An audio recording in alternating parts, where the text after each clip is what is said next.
why those groups of customers are different from each other. And so, what we do is we'll take that first party list of here's my customers, here's our email addresses, and we can bring those into an identity graph. We work with Matt's company, Statera, to do this, and we can match those users with the broader universe of data that exists that has been around for a long time, ever since the era of direct mail. There's lots of data points about each household in the U.S.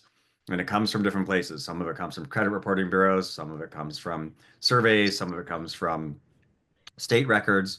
But if you can say, okay, I've now broken my customer base into these four main categories. Now, what we can do is we can take each one of those categories and we can build a demographic profile on those customers and say this group of people is largely or comprised over there, or they over-index for this age group, this ethnicity, whether or not they Gender. have dogs, whether or Yeah. not they have kids, whether or not they've got parents in the household.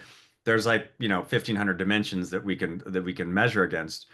And that starts to give the owner of that business some insight into why their different groups of customers are behaving differently and how you should address them, right? And we have found my favorite anecdote recently is our head of media figured out we were running a campaign for it was an online campaign for a glassware company, right? They sell bongs. And it took us a little while to figure out the right audience because when we started talking to the advertiser, they're like, we want to go after gamers and college students. And so that's what we started doing. And that was working okay, right? The campaign was doing okay, but it wasn't really I driving. mean, but which is also just like a very you know, it's a very like high level, Yeah, what you would think of as a cannabis marketing program, which is a great place to start. it's a good place to start. But once you start running data and you start seeing how the campaign's performing, who's buying, who's not, we discovered that that particular company's target audience is suburban moms who bake sourdough bread, right? And it took us a little while to figure that out, but once we did, the performance on that campaign tripled, right? It like literally 300% increase in sales once we figured out who their audience was.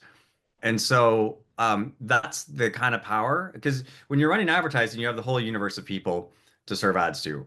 And just for simplicity's sake, let's just say all the impressions cost the same amount, and you're going to get a 0.1% click-through rate. So you're getting one out of every 1,000 ads, you're getting the engagement you want.